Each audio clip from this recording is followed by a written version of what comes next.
On her first night, the millionaire whispered, "I will be gentle," and she discovered true love. Before we explore all the details of this incredible story, tell us where you're following us from and the time. Subscribe to the channel so you don't miss a thing, and let's embark on this journey together.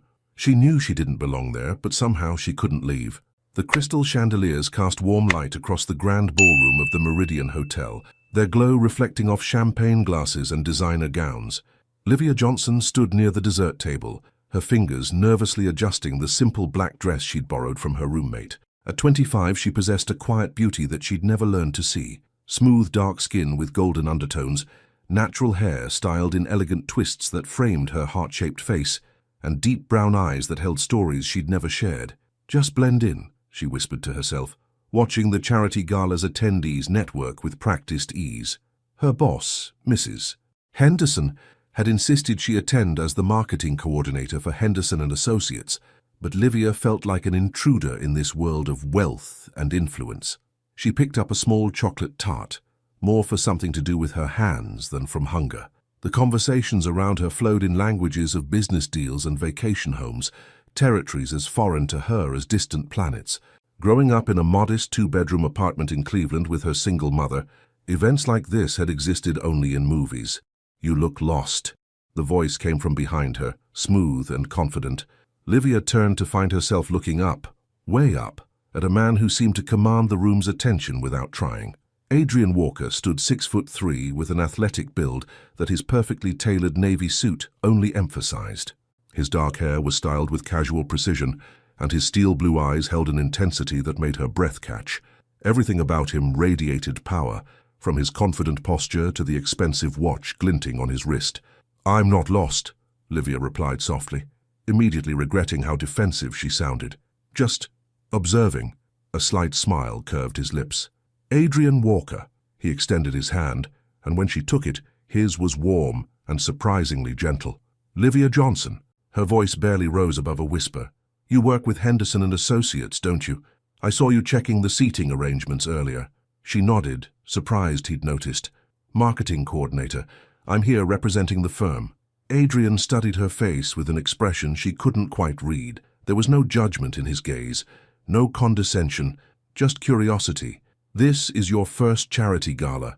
It wasn't a question, and Livia felt heat rise in her cheeks. Was her discomfort that obvious? She'd spent an hour that morning watching YouTube videos on proper etiquette, terrified of embarrassing herself or her company.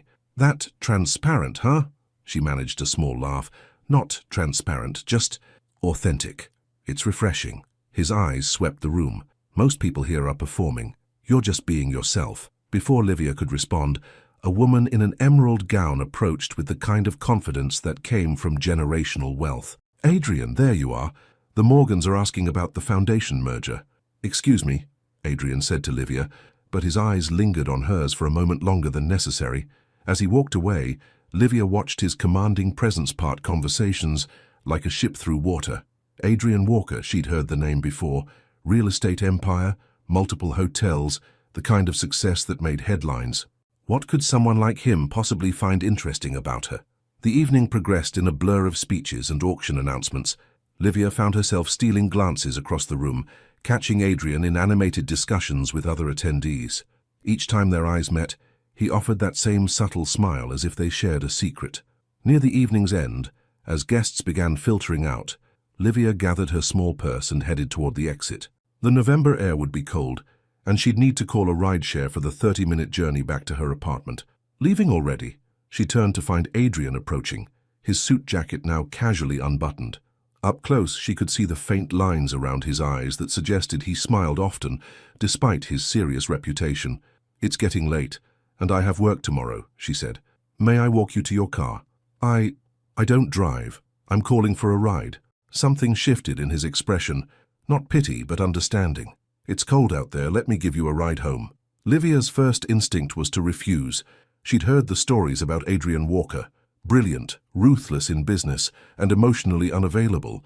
Women threw themselves at him for his wealth and status, and he kept them at arm's length. Getting involved with someone like him would only lead to heartbreak. But as she looked into those steel blue eyes, something made her pause.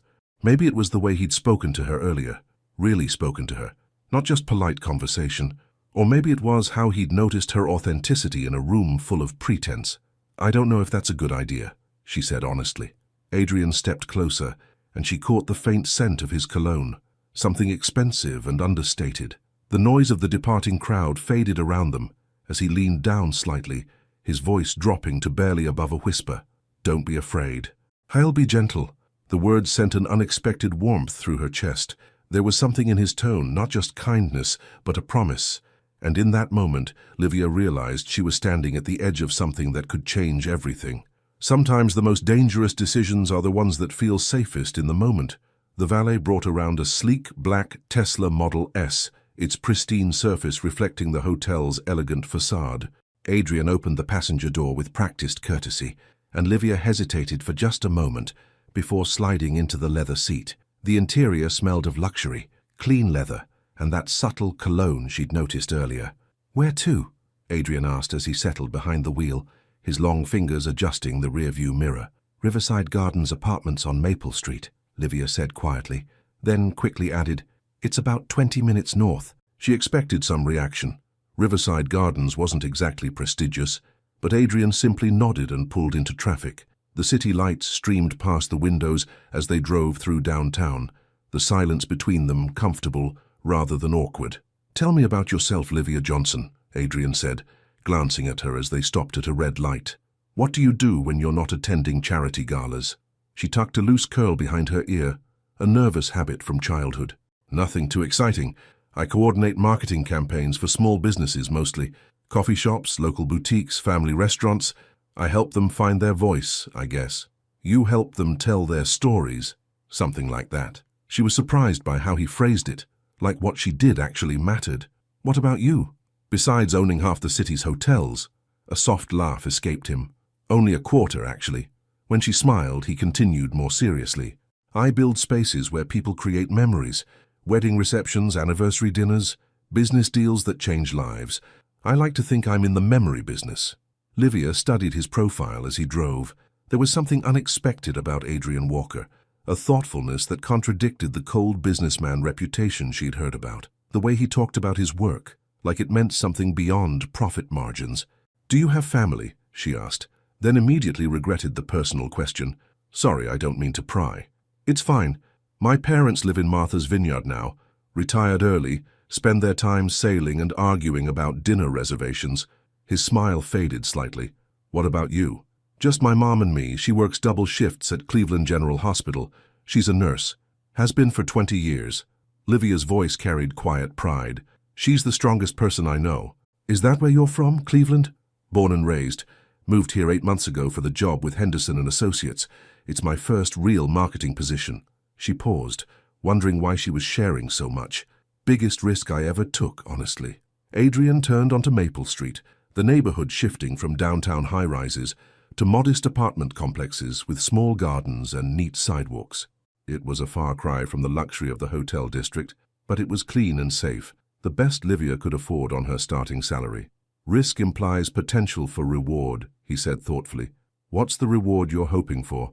The question caught her off guard. Most people asked about her goals or plans, but Adrian was asking about deeper motivations. "I want to prove I belong somewhere," she admitted, "that I'm good at something that matters." As they pulled into the parking lot of her complex, Livia noticed Mrs. Delacroix from 3B, walking her small terrier, Buster. The elderly woman waved, and Livia waved back, acutely aware of the contrast between Adrian's expensive car and her surroundings. "This is me," she said unnecessarily. Adrian parked but didn't immediately unlock the doors.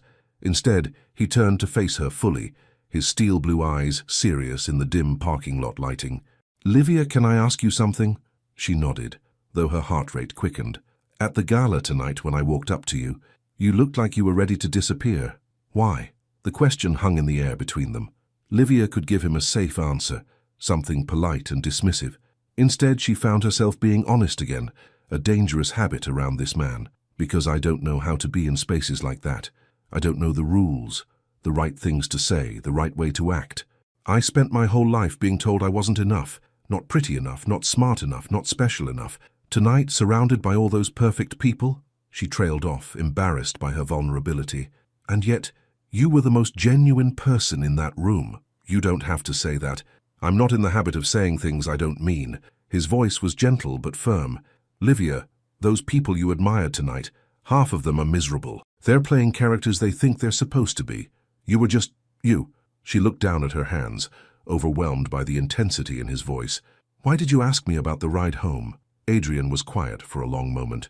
When he spoke, his voice was softer than she'd heard it all evening. Because in a room full of people trying to impress me, you were the only one who made me forget why I was there.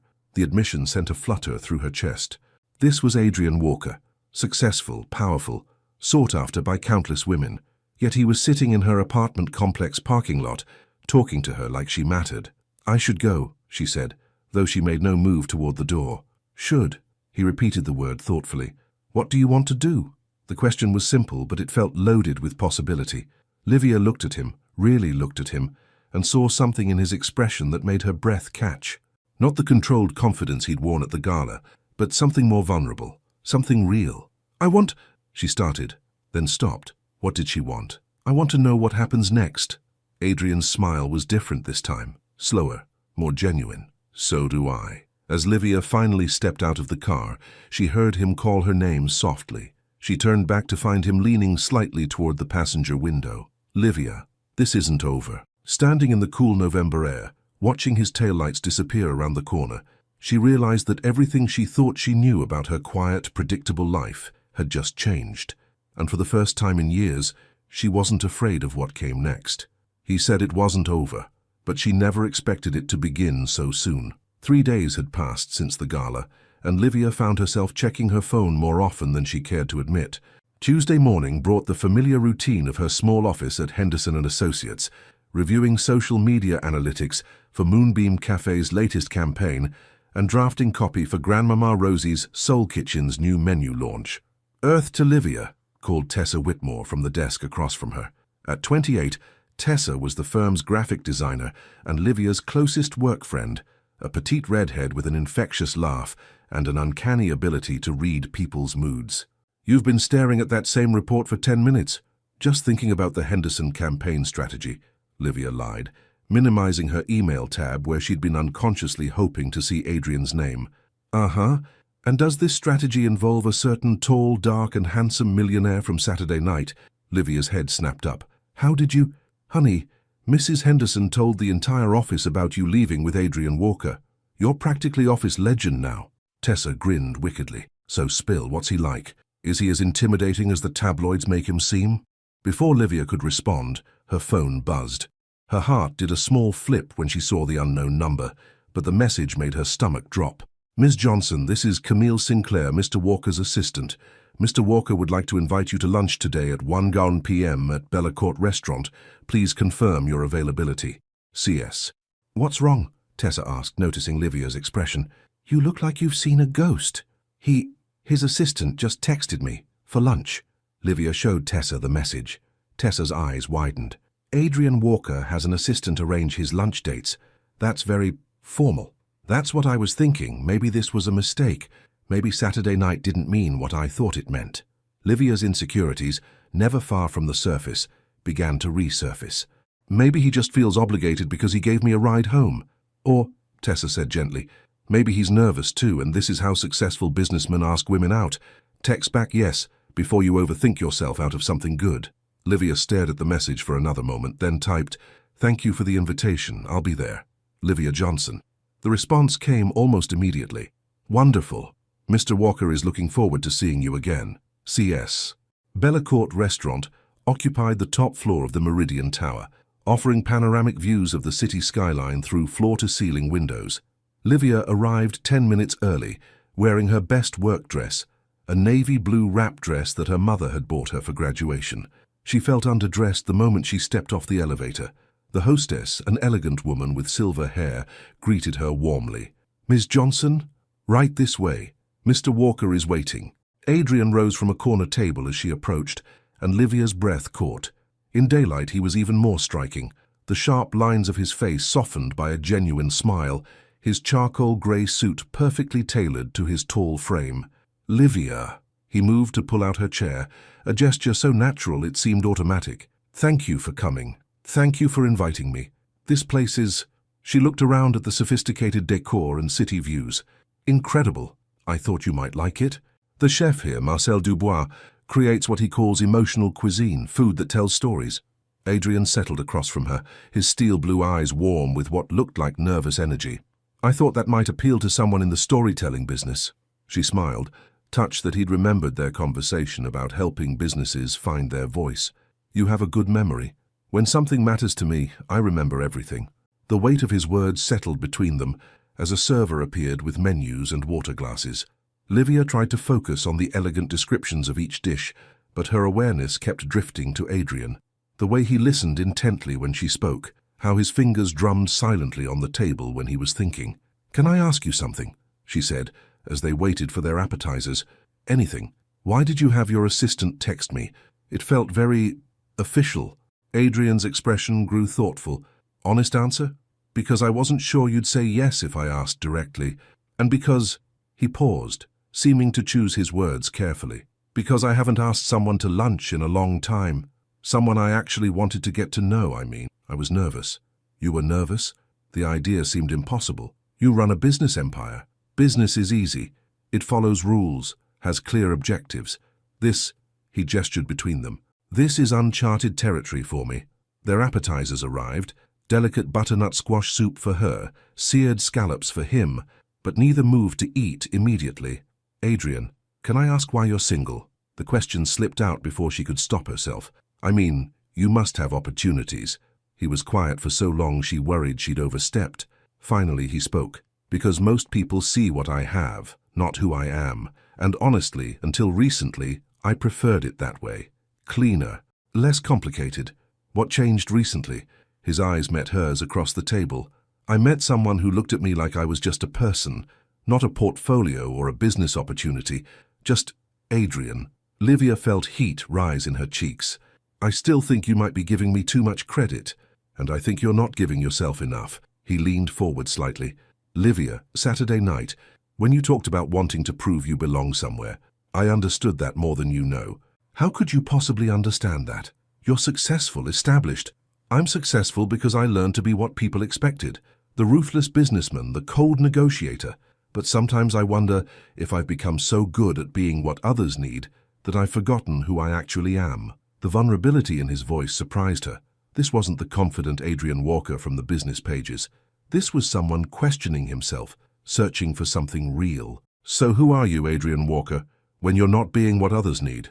He smiled, the first truly relaxed expression she'd seen from him. "I'm still figuring that out, but I know I'm someone who finds you fascinating. Someone who's been thinking about our conversation for 3 days straight. Someone who hopes this lunch is the first of many." As if summoned by his words, Livia's phone buzzed with a text from her mother. "Baby girl, how's work treating you? Remember, you're stronger than you think you are. Love you. Mama." The timing made her smile, and she showed Adrian the message. "My mum has perfect timing. She sounds like a wise woman." "She is. She raised me to believe I could do anything, even when the world told me otherwise." Livia's voice grew soft. "I just wish I believed it as much as she does." Adrian reached across the table and gently covered her hand with his. His touch was warm, steady, and completely unexpected. "Maybe that's something we can figure out together." As his thumb traced softly across her knuckles, Livia realized she was no longer thinking about whether she belonged in this restaurant, in this moment, or in his world. For the first time in her life, she was simply present, not worried about tomorrow or haunted by yesterday, but right here, right now. And it felt like the beginning of everything. Sometimes the weather knows exactly when to interrupt your perfectly planned life. The rain started as gentle drops against Livia's office window, but by 5 o'clock, it had transformed into a proper November downpour. She stood at the window of Henderson and Associates, watching umbrellas bloom like flowers along the sidewalk below, when her phone rang. "Don't tell me you're planning to walk to the bus stop in this weather?" came Adrian's voice, warm and slightly amused. Livia smiled despite herself. They'd been talking every evening since their lunch 3 days ago, long conversations that stretched past midnight, covering everything from childhood dreams to favorite books, to the way morning coffee tasted different depending on your mood. "I have an umbrella," she said, though she was looking at the flimsy thing with doubt. "That's not an umbrella, that's a decorative accessory. I'm downstairs." "You're what?" She craned her neck to look down at the street and spotted the familiar black Tesla idling at the curb. "Adrian, you can't just show up at my work." "I can if my girlfriend is about to get soaked walking to a bus stop." The word girlfriend sent a flutter through her chest. They hadn't officially defined what they were, but somehow hearing him say it felt natural, right? "Your girlfriend is perfectly capable of—" "Livia," his voice grew gentle. "Let me take care of you, please." 5 minutes later, she was sliding into the passenger seat, shaking raindrops from her hair. Adrian handed her a towel, soft, expensive, and clearly kept in the car for exactly this purpose. "Do you always rescue damsels in distress?" she asked, dabbing at her damp sleeves. "Only the ones who refuse to admit they're in distress." He pulled into traffic, windshield wipers beating a steady rhythm against the storm. "How was your day?" As they drove through the rain-slicked streets, Livia found herself telling him about the campaign she'd been developing for Indigo Books and Coffee, a small independent bookstore owned by a woman named Fern Castellano, who'd immigrated from Italy 30 years ago and still made the best tiramisu in the city. "She has this way of recommending exactly the right book for each customer," Livia explained, unconsciously animated as she talked about her work. "It's like she can see into their souls, but she's struggling to compete with the big chains, and I'm trying to help her tell her story in a way that brings people in." Adrian listened with the same focused attention he gave everything, occasionally asking questions that showed he truly understood what she was trying to achieve. When they stopped at a red light, he turned to study her profile. "What?" she asked, suddenly self-conscious. "You light up when you talk about your work. Really light up. It's beautiful to watch." Heat crept up her neck. Even after a week of conversations, compliments from Adrian still caught her off guard. "It's not exactly saving the world. Isn't it, though? You're helping people connect with stories, with each other. That matters, Livia." The light turned green, but she found herself studying his profile now.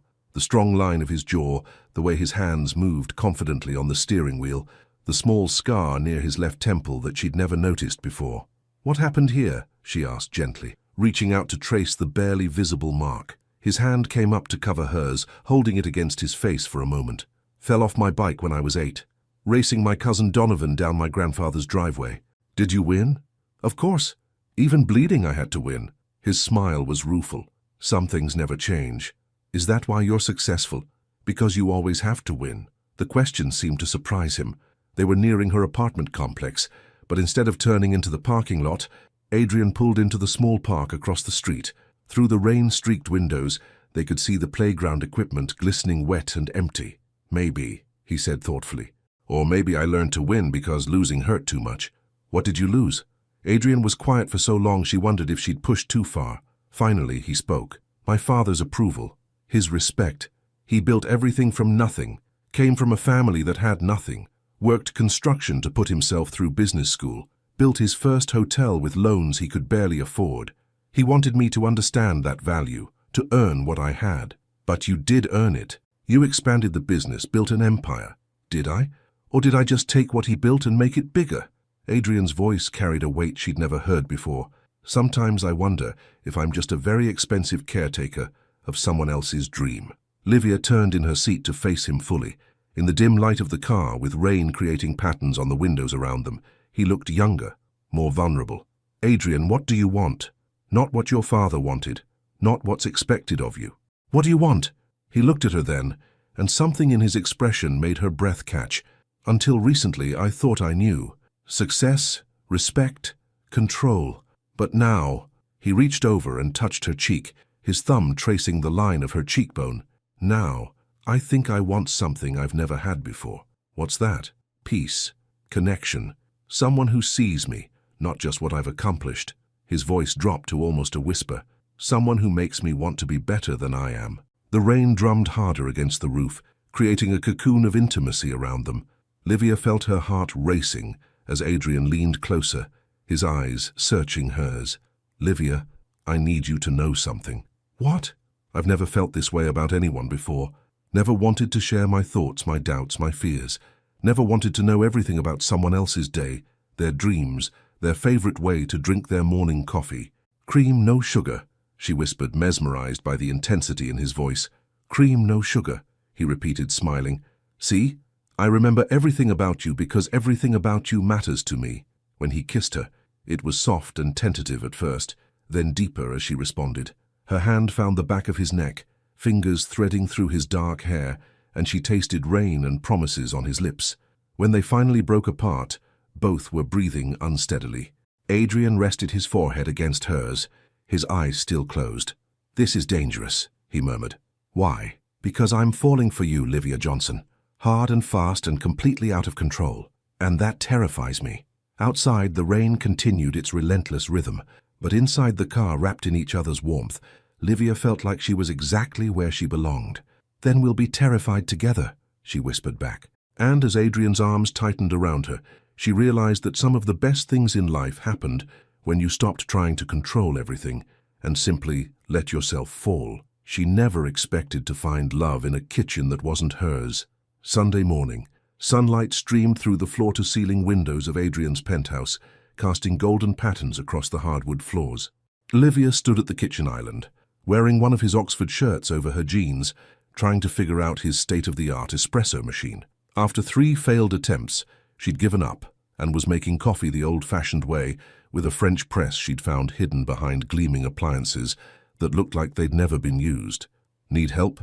Adrian's voice came from behind her, rough with sleep. She turned to find him leaning against the doorframe, hair mussed, wearing grey sweatpants and a white t-shirt that showed off the athletic build she'd only glimpsed beneath his business suits. Even disheveled, he was breathtaking. "Your espresso machine is smarter than me," she admitted, gesturing at the intimidating device. "I found this buried behind what I think might be a pasta maker and something that looks like it belongs on a spaceship." Adrian laughed, moving to wrap his arms around her from behind. "My housekeeper Marlena insists I need every kitchen gadget ever invented. I think I've used maybe 3 of them." "Marlena has expensive taste." Livia leaned back against his chest, savoring the simple intimacy of the moment. They'd spent the previous evening on his couch, talking until nearly dawn, about her childhood in Cleveland, his complicated relationship with his father, dreams they'd never shared with anyone else. "She also thinks I don't eat enough vegetables and work too much." He pressed a kiss to the top of her head. "She's probably right about both." "When does she usually come in?" "Not until Tuesday. We have the place to ourselves." His arms tightened around her. "I was thinking we could make breakfast, maybe walk down to Riverside Market. There's a vendor there who makes incredible fresh bread, and I want to show you the view from the harbor." The casual way he planned their day together, like they were a real couple with real routines, sent warmth through her chest, but it also triggered a familiar anxiety, the voice that whispered she didn't belong in this world of penthouses and housekeepers and harbor views. "Adrian," she said carefully, "what are we doing here?" She felt him go still behind her. "Making coffee? You know what I mean." She turned in his arms to face him. "This, us. What happens when the novelty wears off?"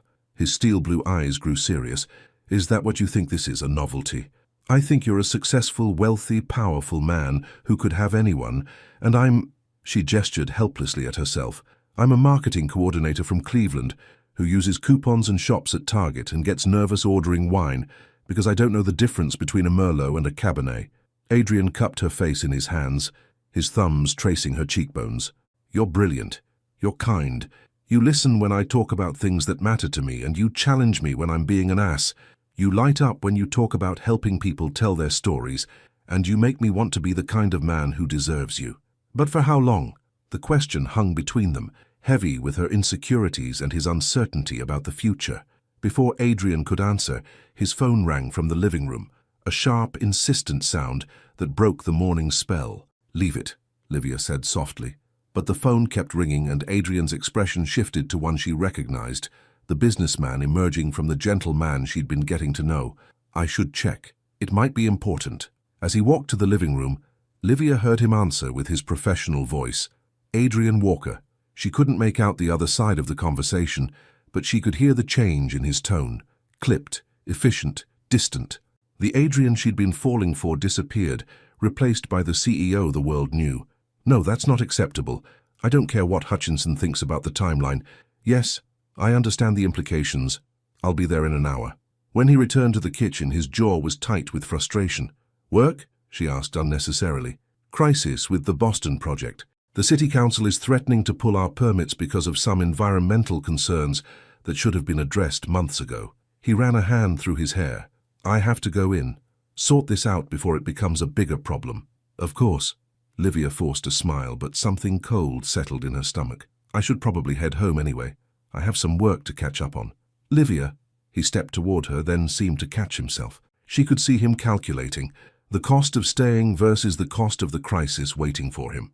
It's fine, Adrian. Really, this is what your life looks like, I get it. But as she gathered her purse and jacket, she realized she didn't get it. Not really. How did relationships work when one person could be called away at any moment? When crisis management took priority over lazy Sunday mornings? At the door, Adrian caught her hand. This isn't how I wanted today to go. I know. She stood on her toes to kiss him softly. Handle your crisis.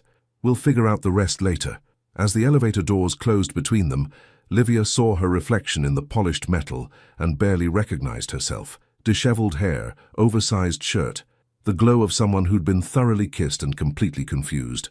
Back in her own apartment 20 minutes later, the contrast was stark. Her tiny kitchen with its mismatched dishes and single-cup coffee maker, her second-hand furniture and bills stacked on the counter waiting to be paid, the silence that felt oppressive after the warmth of Adrian's penthouse. Her phone buzzed with a text from her mother. "Baby girl, called to check on you but got voicemail.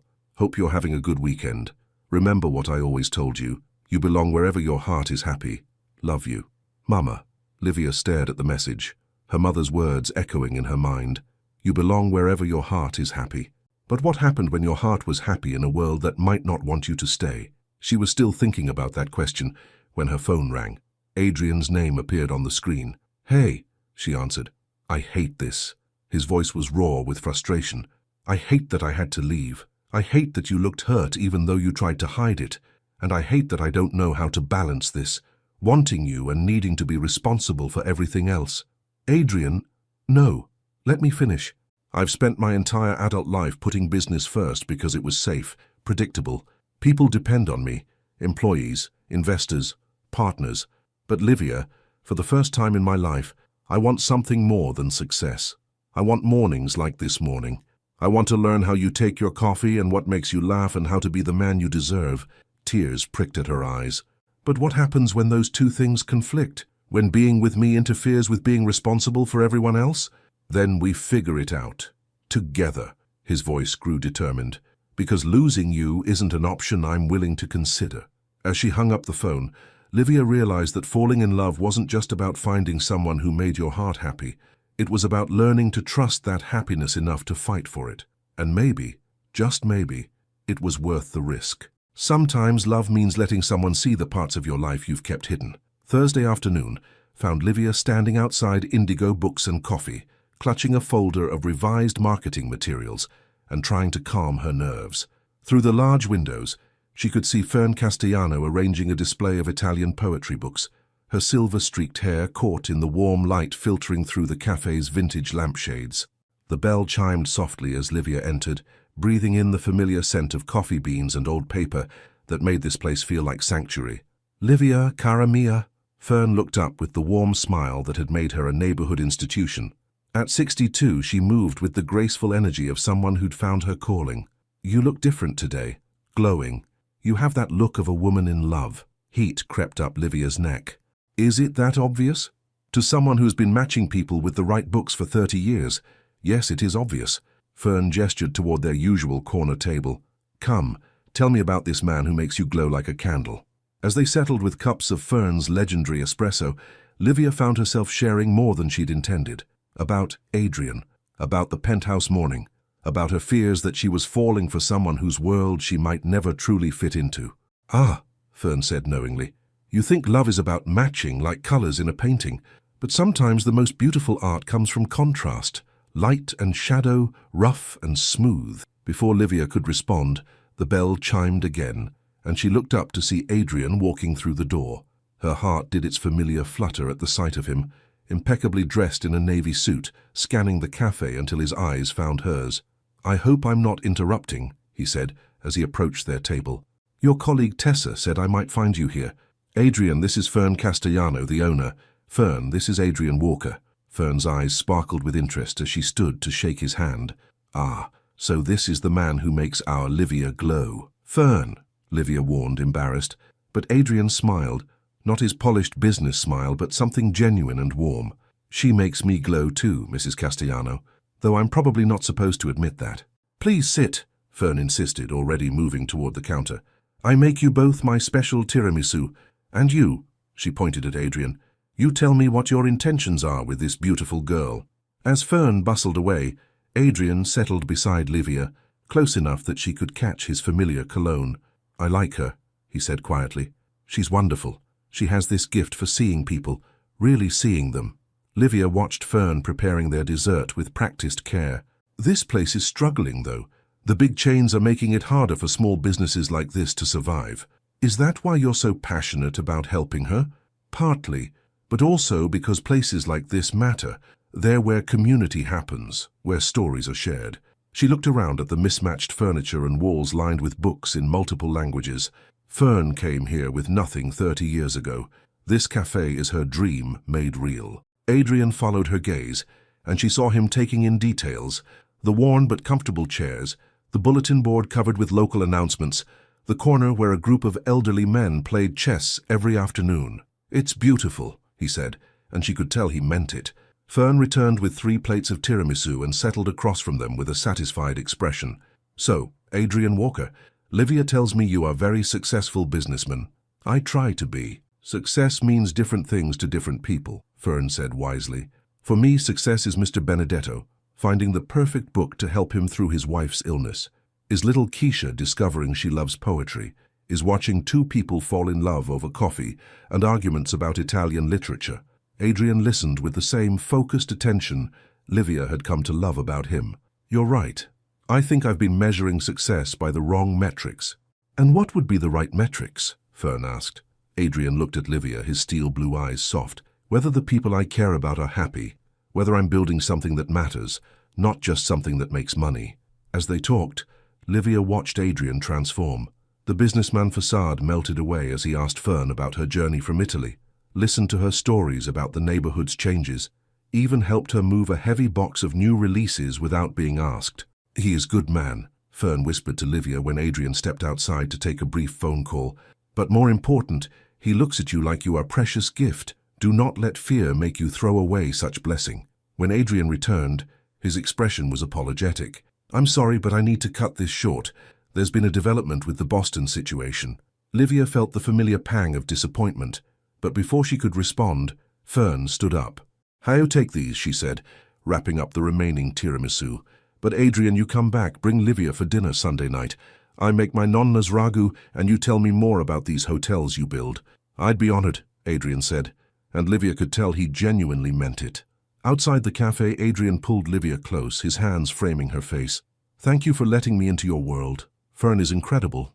And that place, I understand now why you light up when you talk about your work. You really liked it? I loved it.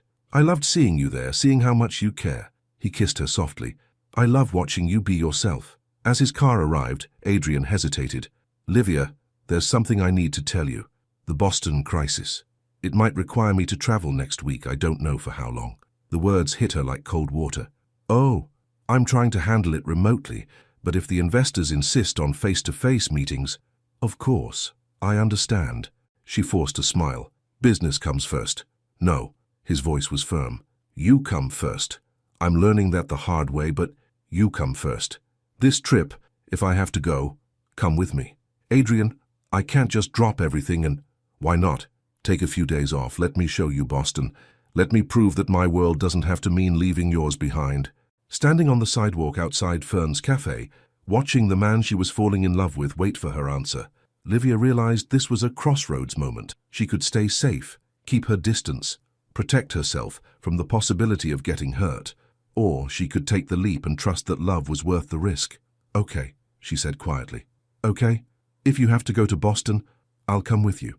The smile that spread across Adrian's face was brilliant, transforming his features with pure joy. As he kissed her again, more deeply this time, Livia felt something shift inside her chest, a door opening to possibilities she'd never dared to imagine. Maybe Fern was right. Maybe the most beautiful art really did come from contrast, and maybe she was finally ready to find out what masterpiece they could create together. She had never imagined that saying yes to love could feel so much like jumping off a cliff. The private jet's leather seats were more comfortable than Livia's bed at home, but comfort was the last thing on her mind as Boston's skyline came into view through the small window.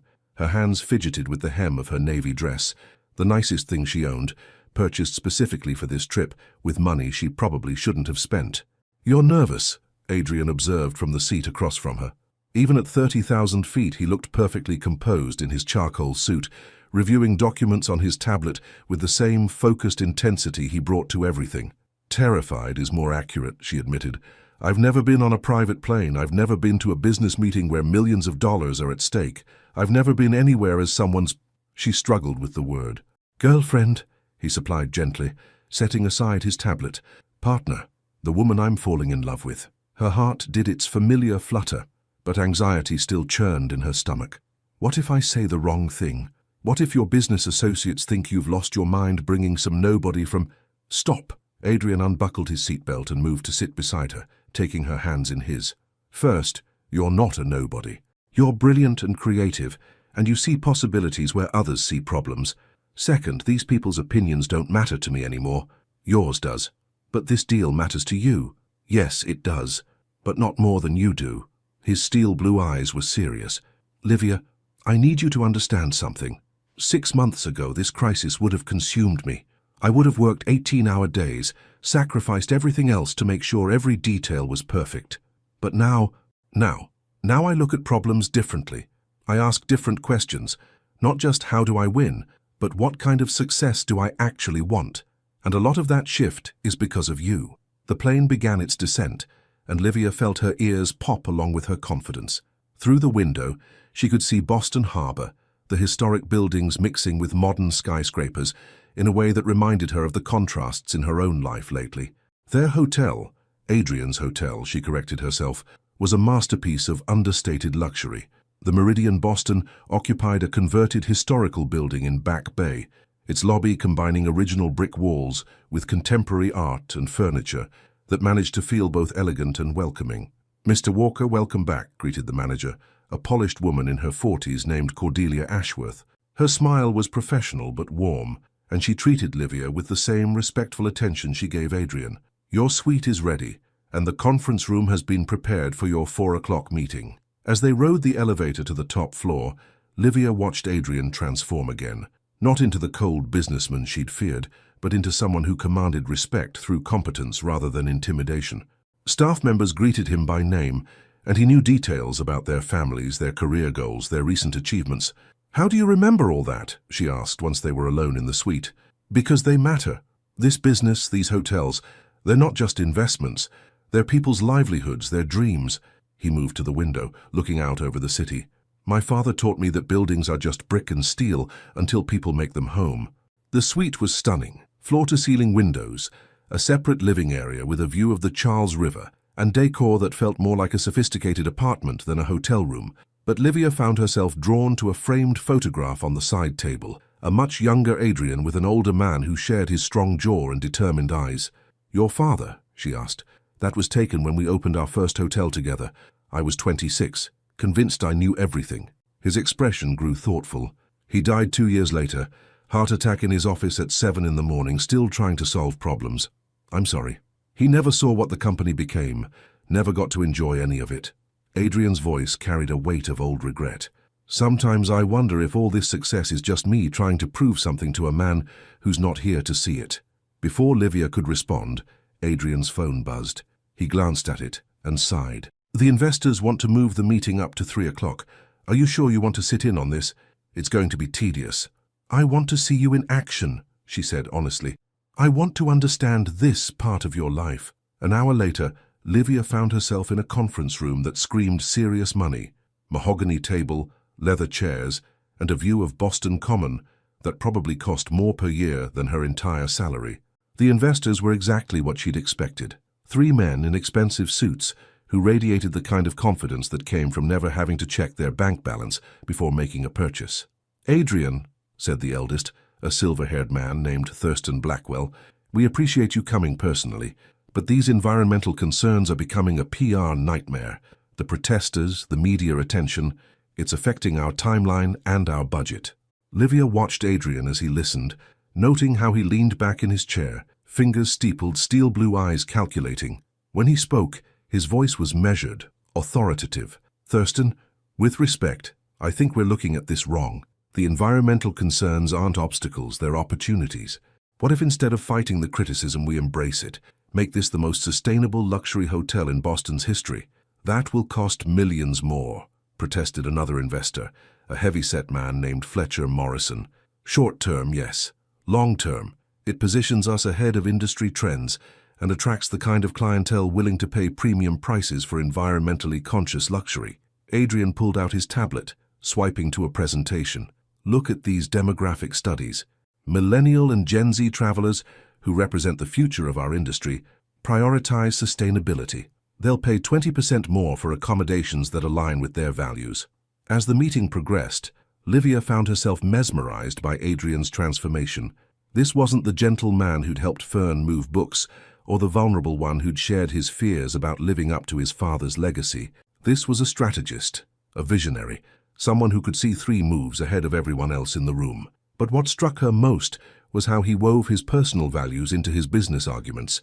He talked about creating jobs for local artisans, partnering with Boston area environmental organizations, building something that would make the community proud rather than just profitable. You've given us a lot to think about, Blackwell said finally. We'll need to review the numbers, discuss this among the full board. After the investors left, Adrian slumped back in his chair, suddenly looking exhausted. Well, that went better than expected. They didn't fire me. They were impressed, Livia said. I could see it in their faces when you presented the sustainability angle. That was brilliant. It was risky. Conservative investors don't usually like big changes to established plans. But it was right. And you knew it was right. She moved to sit on the arm of his chair. That's why you're good at this. Not just because you're smart or strategic, but because you care about more than just profit. Adrian looked up at her with an expression that made her breath catch. Do you know what the best part of that meeting was? What? Looking across the table and seeing you there. Knowing that someone I love was watching me try to be the kind of man worth loving. The word love hung in the air between them, spoken so naturally it took a moment for its full weight to register. When it did, Livia felt something shift inside her chest, not the flutter of infatuation, but something deeper, more certain. Adrian, I know it's too soon to say that. I know we've only known each other 3 weeks, but I can't pretend I don't feel it.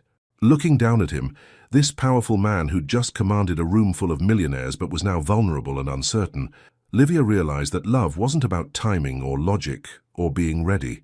It's not too soon, she whispered, because I love you too. And as he pulled her down into his arms, kissing her with a tenderness that made her forget about conference rooms and investors, and all the ways their worlds were different, Livia knew she was exactly where she belonged. Love, she was learning, was equal parts beautiful revelation and terrifying responsibility. 2 weeks after Boston, Livia found herself in Adrian's kitchen again, but this time she wasn't struggling with the espresso machine. She was making dinner, her grandmother's recipe for jambalaya, while Adrian sat at the island, sleeves rolled up, helping her prep vegetables with the focused attention he brought to everything that mattered to him. Your knife skills are getting better, she teased, watching him carefully dice bell peppers. Pretty soon you won't need Marlena to feed you. Marlena would be devastated. She lives to lecture me about proper nutrition. He paused his chopping to watch her season the rice. Where did you learn to cook like this? My grandmother, Nana Celeste. Every Sunday after church, she'd have the whole family over, and I was her little sous chef. She said cooking was love you could taste.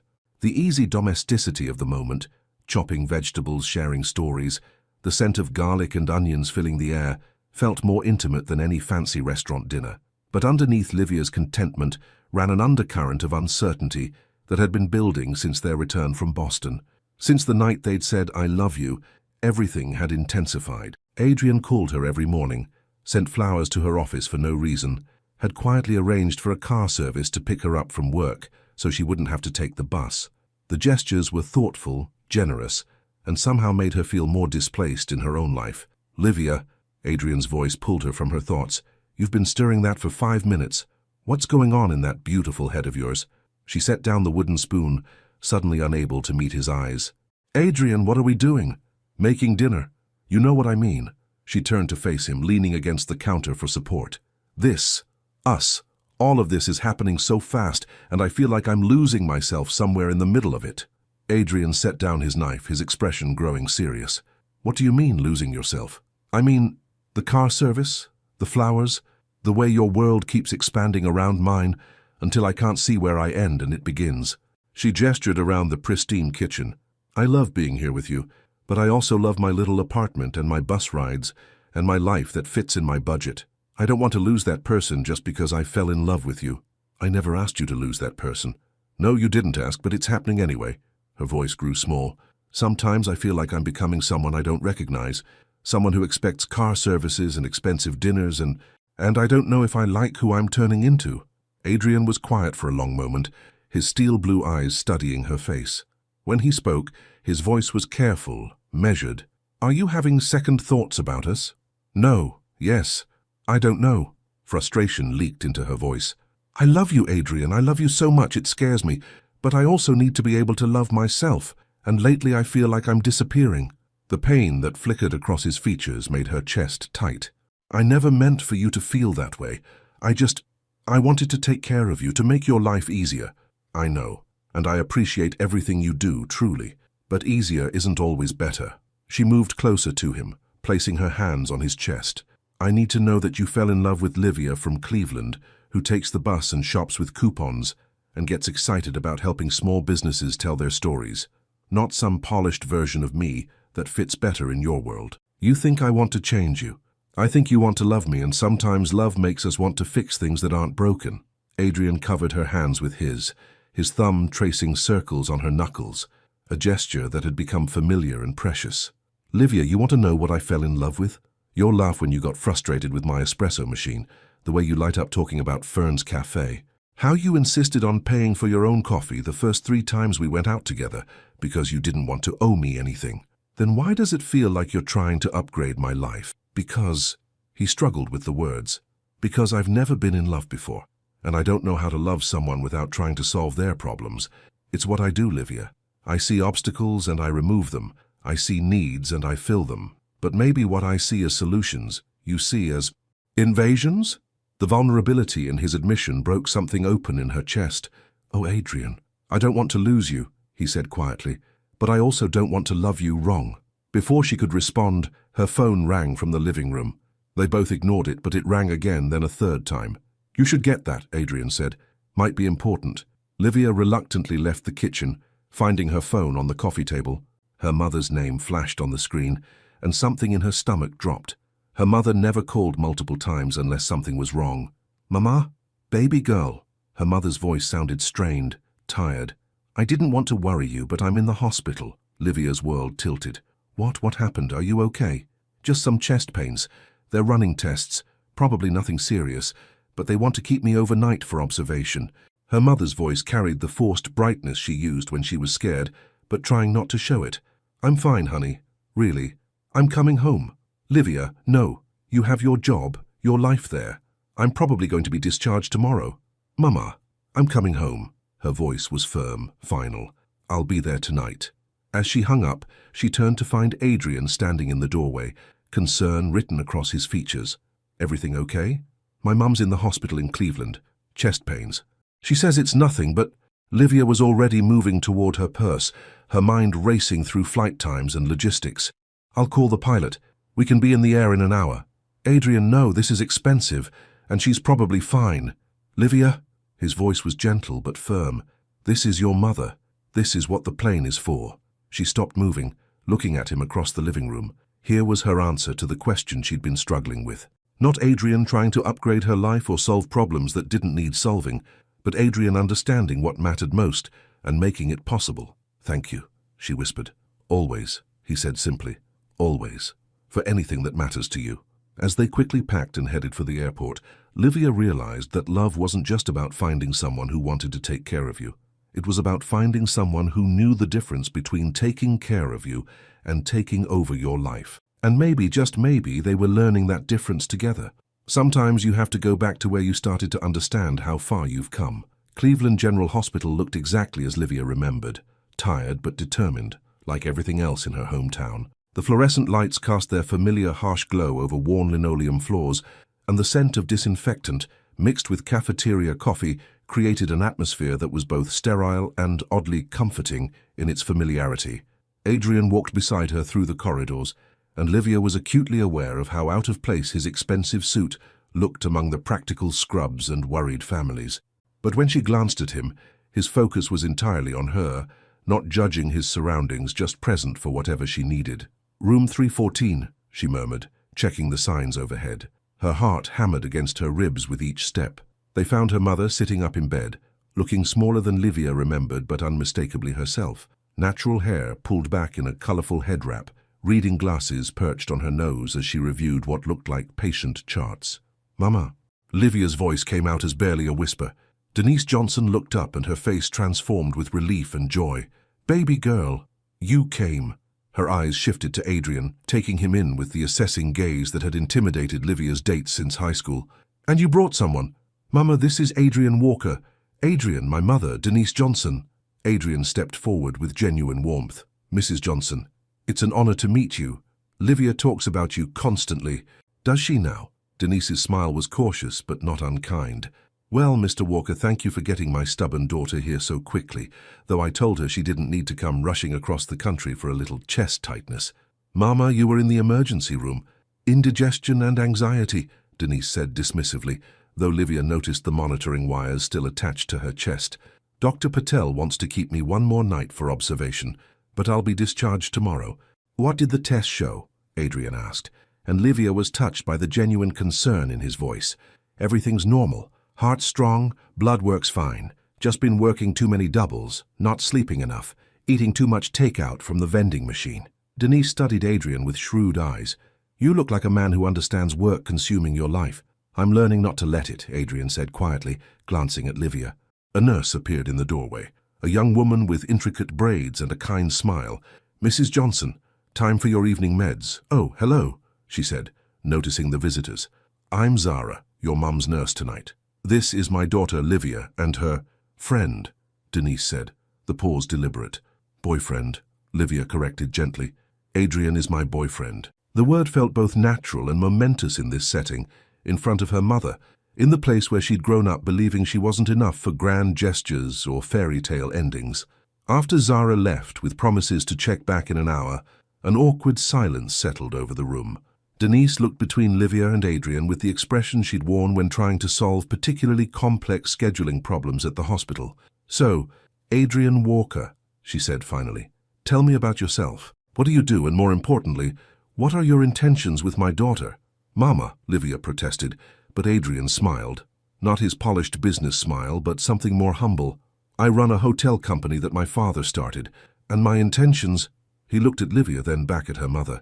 "I love your daughter, Mrs. Johnson. She's changed my entire perspective on what matters in life." "Love is a big word," Denise said carefully. "Livia's always been tender-hearted, trusting. I worry about people taking advantage of that." "I would never hurt her," Adrian said with quiet intensity. "But I understand your concern. In your position, I'd be suspicious too." Denise studied him for a long moment. "You have money." It wasn't a question, and Adrian didn't pretend to misunderstand. "Yes, ma'am. And Livia doesn't." "Mama," Livia started, but Denise held up a hand. "I'm not being rude, baby. I'm being practical. Money changes things, creates imbalances. I've seen it before." She looked directly at Adrian. "My daughter is brilliant and beautiful, and worth more than any bank account, but the world doesn't always see it that way." "I see it that way," Adrian said simply. "She makes me want to be better than I am. She challenges me to think beyond profit margins and quarterly reports. She's teaching me what it means to build something that matters. And what happens when the newness wears off, when she's not a novelty anymore?" The question hung in the air, and Livia felt her chest tighten. This was the fear that had been gnawing at her, voiced by the person who knew her best. "Mrs. Johnson," Adrian said carefully, "I understand why you're asking these questions, but respectfully, I think you're underestimating your daughter. She's not a novelty to me. She's home. She's the first person who's ever made me feel like myself instead of just successful." Denise's expression softened slightly. "And what does that self look like?" "Someone who cares more about building lasting relationships than closing deals. Someone who'd rather spend Sunday morning making breakfast with Livia than reviewing contracts. Someone who's learning that the best investments aren't always financial." A small smile tugged at the corner of Denise's mouth. That's a pretty answer. But pretty answers are easy when everything's new and exciting. Before Adrian could respond, Livia found her voice. Mama, I need to tell you something. Both Adrian and her mother turned to look at her. I've been scared too. Scared that I don't fit in his world, scared that I'm changing into someone I don't recognize, scared that this is all too good to be true. She reached for Adrian's hand, needing the anchor of his touch. But I realized something recently. Love isn't about fitting into someone else's world or them fitting into yours. It's about building a new world together. Baby girl, let me finish. You raised me to be strong, to know my worth, to never settle for less than I deserve. Well, I deserve someone who sees all of me, not just the parts that are convenient or comfortable. And Adrian does. He sees my ambition and my insecurities, my dreams and my fears. He doesn't try to fix me or change me. He just loves me. Tears pricked at her eyes as she continued. And yes, he has money and I don't. And yes, that creates complications. But we're learning to navigate those together. Because the alternative, giving up on love because it's complicated, is not an option I'm willing to consider. The room fell quiet except for the steady beep of the heart monitor. Denise looked between her daughter and Adrian, something shifting in her expression. Well, she said finally, I can see where your stubbornness comes from, Mr. Walker. My daughter's made up her mind about you. Yes, ma'am, and I've made up mine about her. Denise nodded slowly, then turned to Livia with the smile that had gotten them both through countless difficult moments over the years. Then I guess we better figure out how to make this work, hadn't we? As visiting hours wound down and they prepared to leave for the night, Livia hugged her mother tightly, breathing in the familiar scent of cocoa butter and determination that had always meant safety. I like him, Denise whispered in her ear. But more than that, I like who you are when you look at him. You look like a woman who knows her worth. Walking out of the hospital hand in hand with Adrian, under the Cleveland sky that had watched her grow from a scared little girl into a woman brave enough to love without guarantees, Livia felt something settle in her chest. She was exactly where she was supposed to be. Some conversations change everything, even when you think you're not ready to have them. 3 months after Cleveland, on a crisp February evening, Livia found herself standing on the private beach behind Adrian's weekend house in the Hamptons. The February air was cold enough to see her breath, but she needed the space, the sound of waves, the vastness of the ocean to contain what felt like too much emotion for any indoor space to hold. Behind her, through the floor-to-ceiling windows of the beach house, she could see Adrian pacing in the living room, running his hands through his dark hair in a gesture she'd come to recognize as his response to problems he couldn't solve with logic or strategy. They'd been fighting for 2 hours, not the gentle disagreement of their early days, but something raw and necessary that had been building beneath the surface of their seemingly perfect relationship. It had started with something small, a charity gala invitation that had arrived addressed only to Mr. Adrian Walker and guest, not to Livia by name, not as his girlfriend, just guest. A small thing, really, the kind of social oversight that happened all the time in his world. But it had triggered something in Livia that surprised them both with its intensity. You could have called them, she'd said, holding the cream-colored invitation in hands that trembled slightly. You could have made sure they knew my name. It's just an oversight, Livia. These things happen. Do they? Or do they happen because I'm still the woman you bring places instead of the woman who belongs in those places? The conversation had spiraled from there, touching on every insecurity, every compromise, every moment over the past few months when one of them had bent to fit into the other's world without saying it out loud. Now, standing on the beach with the sound of his footsteps approaching behind her, Livia knew they were about to have the conversation she'd been both dreading and needing since the day they'd met. Livia. His voice was careful, controlled. Please come inside, it's freezing out here. I can't, she said without turning around. I can't be in that house right now, surrounded by all that perfection, pretending everything is fine when it's not. What isn't fine? Tell me what's wrong and I'll fix it. She turned then, and the expression on her face must have been fierce because he stepped back slightly. That's exactly the problem, Adrian. You think everything can be fixed. You think love is a problem to be solved instead of a choice to be made every day. That's not, isn't it? Her voice cracked with emotion. When I told you I felt like I was losing myself, you tried to fix it by backing off. When your mother sent me that passive-aggressive email about appropriate attire for family dinner, you tried to fix it by hiring me a stylist. When I said I missed my independence, you tried to fix it by insisting I keep my apartment, even though I spend every night at your place. Adrian's jaw tightened. I was trying to respect your boundaries. No, you were trying to manage me. There's a difference. Tears she'd been holding back for months finally spilled over. Adrian, I love you. I love you so much it terrifies me. But I can't keep being your project. You're not a project. Then what am I? The question came out raw, desperate. Because some days I feel like your girlfriend, your partner, someone you actually see and value and trust.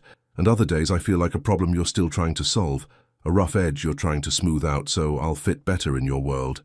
The sound of waves filled the silence between them. Adrian stared at her, and she could see the moment he really heard what she was saying. Not just the words, but the pain beneath them. Livia, he said quietly, is that really what you think? I don't know what to think anymore. She wrapped her arms around herself, suddenly aware of how cold it had gotten. I thought I was stronger than this. I thought I could be with someone like you without losing myself in the process. But every time someone treats me like an accessory instead of a person, every time you try to solve my feelings instead of just sitting with them, every time I catch myself changing to fit better into your life, I wonder if I'm becoming someone I don't recognize. Someone like me, Adrian repeated, and there was something sharp in his voice now. What does that mean exactly? You know what it means. No, I don't. Explain it to me. His composure was cracking, revealing something raw underneath. Because it sounds like you're saying that being with me is somehow beneath you, that my world, my life, the things I've worked for, are somehow corrupting you. That's not what I meant, isn't it? Because that's what I'm hearing, that I'm too rich, too successful, too established for you to be with me and still feel good about yourself. The accusation hit like a slap. How dare you? How dare I what? Point out that you're the one creating distance between us? That you're the one who keeps pulling back every time we get closer? I pull back because I'm scared. The words exploded out of her. I pull back because everyone in your life looks at me like I'm temporary, like I'm some phase you're going through before you find someone more appropriate. I pull back because I love you so much it makes me stupid, and I can't afford to be stupid about this. Why can't you afford it? Because when this ends, Adrian's voice was dangerously quiet. Not if, when. Livia realized what she'd revealed, and the words hung between them like a blade. Adrian, no, I heard you. When this ends. Not if it ends, not if we can't work things out. When? He stepped closer, his steel blue eyes blazing. You've been planning our breakup this entire time. That's not fair. Fair? You want to talk about fair? His control finally snapped. Fair would be you trusting me when I tell you I love you. Fair would be you believing me when I say this is real, that you're not some experiment or phase or project to me. Fair would be you fighting for us instead of constantly preparing for us to fail. I am fighting for us. No, you're fighting against us. You're so terrified of getting hurt that you keep one foot out the door at all times. His voice broke slightly. Do you have any idea what that does to me? Loving someone who's already planning to leave? The raw pain in his voice stopped her cold. In all their months together, through all their careful negotiations and gentle compromises, she'd never seen him like this. Completely unguarded, his heart laid bare. I never planned to leave, she whispered. But you never planned to stay either, did you? Not really. Not permanently. You've been treating this like a beautiful detour instead of a destination. The truth of it hit her like ice water. He was right.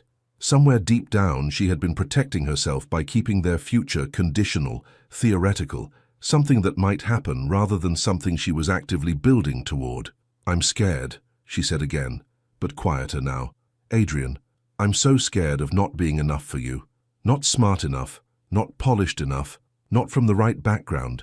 I'm scared that one day you'll wake up and realize you could have anyone, and you'll wonder why you chose someone who comes with so many complications. And I'm scared too, he said, his voice gentle again. I'm scared that I don't know how to love someone without trying to take care of every problem they have. I'm scared that my money and my background and my family will always be barriers between us. I'm scared that I'll never be able to convince you that when I look at you, I don't see complications, I see home. They stood there on the beach, the sound of waves providing a rhythm for their breathing, their honesty, their fear. What do we do? Livia asked finally. Adrian was quiet for a long moment, looking out at the ocean. When he spoke, his voice was steady, determined. We decide, right now, tonight. Either we're building something together, or we're not. Either you trust me with your heart completely, or we stop pretending this can work. Adrian, I'm serious, Livia. I can't keep loving you halfway. I can't keep tiptoeing around your fears while you keep one foot out the door. If we're going to do this, we do it all the way. Scared, messy, imperfect, all the way. The ultimatum hung between them, not cruel but necessary. She could see in his eyes that he meant it, that he loved her too much to accept anything less than her full presence in their relationship. "What does all the way look like?" she asked. "It looks like you moving in with me. Really moving in, not keeping your apartment as an escape route.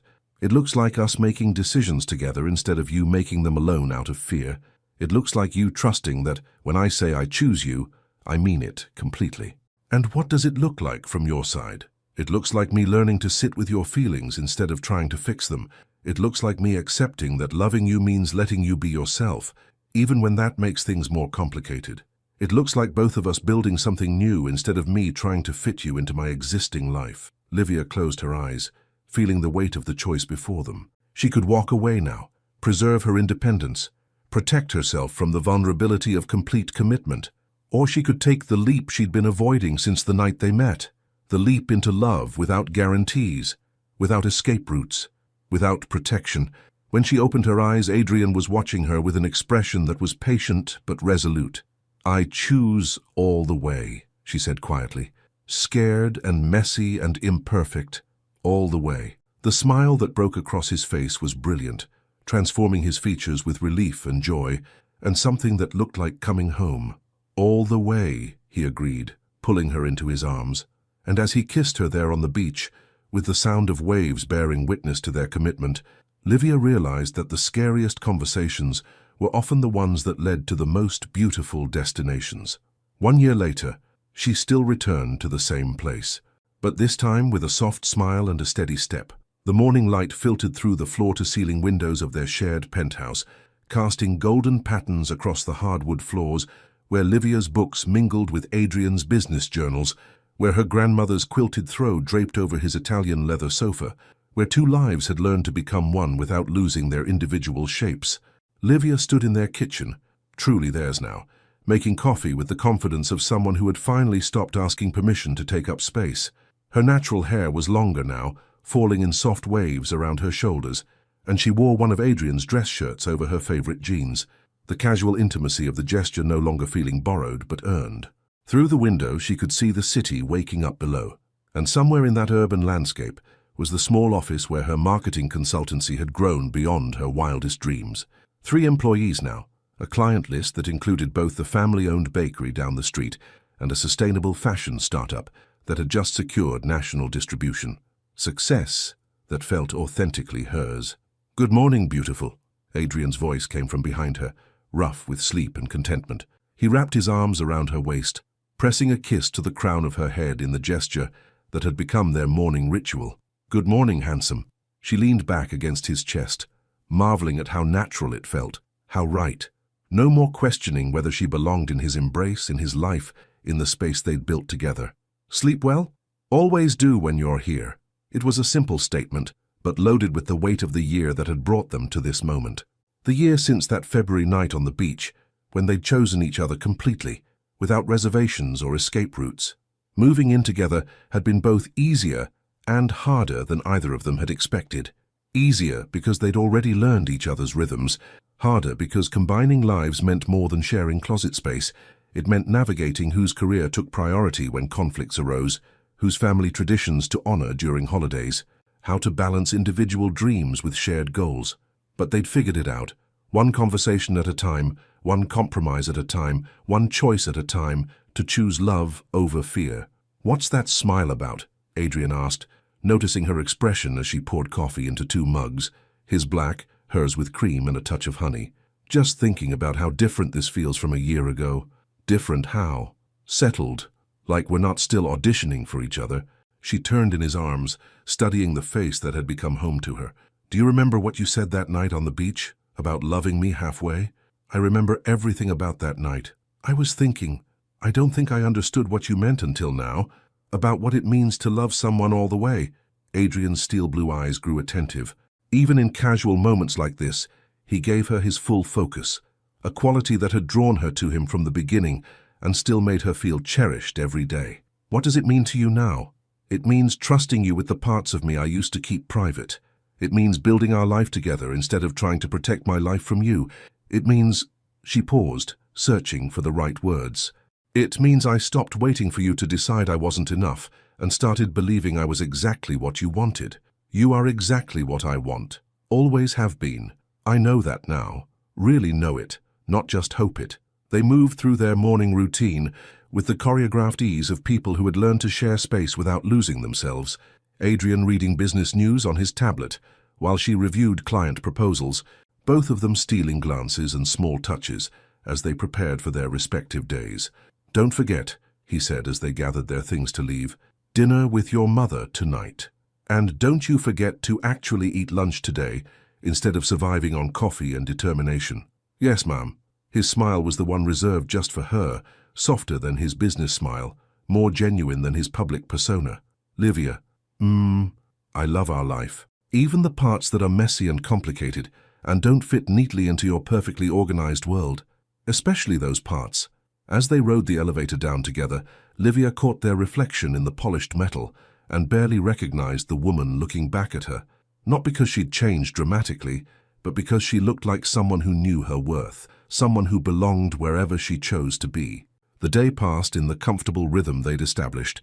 Client meetings for her, board meetings for him, text messages exchanged throughout the afternoon that ranged from practical, "pick up wine for dinner," to romantic, "missing you already," to purely silly, "Fern says you still need to work on your Italian pronunciation." That evening, as they sat around their dining table with Denise Johnson, who had flown in for her quarterly visit and had long since stopped interrogating Adrian about his intentions, Livia found herself listening to the conversation with a sense of deep contentment. "So when are you two going to make this official?"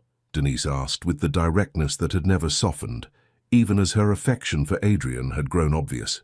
"Mama," Livia protested, but she was smiling. "What? I'm not getting any younger and I'd like to see my daughter properly settled." "Properly settled?" Adrian raised an eyebrow, amused. "What would that look like, Mrs. Johnson?" "A wedding, grandchildren, the whole 9 yards." Denise's expression grew softer. "I want to see her happy, that's all. And she is happy with you, I can see that. But I also want to see you committed to that happiness."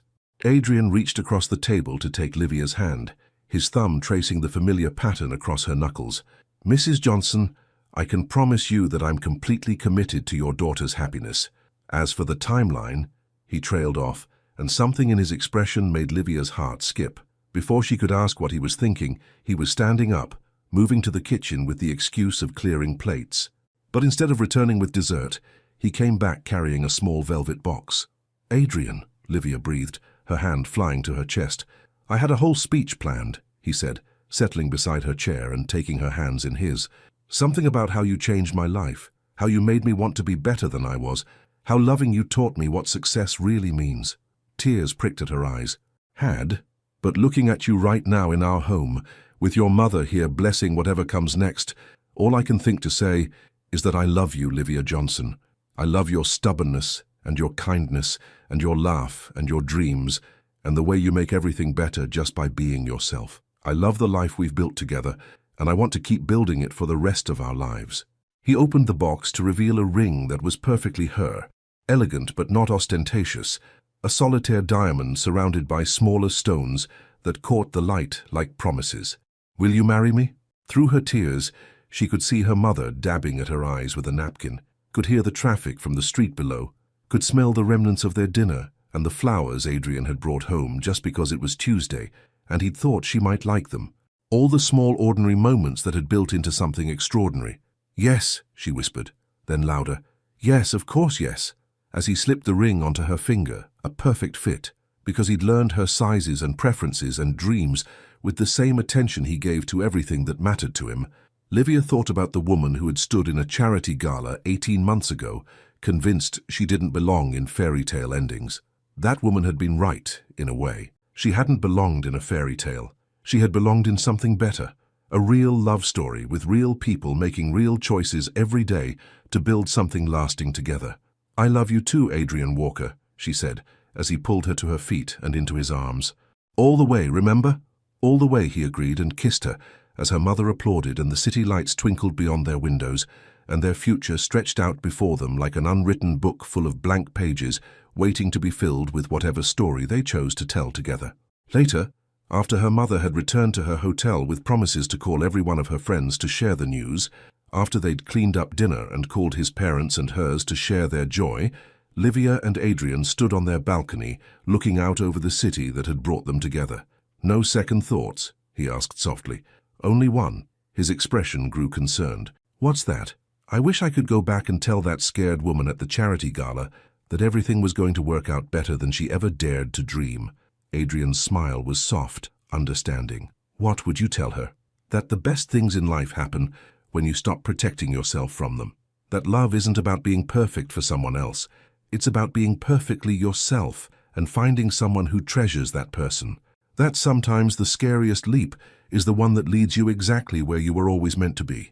As they stood there together, engaged and in love, and planning a future that honored both their dreams, Livia realized that the promise Adrian had made that first night had been kept in ways she never could have imagined. "Don't be afraid. I'll be gentle." He had been gentle with her fears, gentle with her independence, gentle with the process of learning to love without losing themselves. And she had learned to be gentle too, with his learning curve, with his need to fix things, with the man who had built walls around his heart and was still sometimes surprised to find them gone.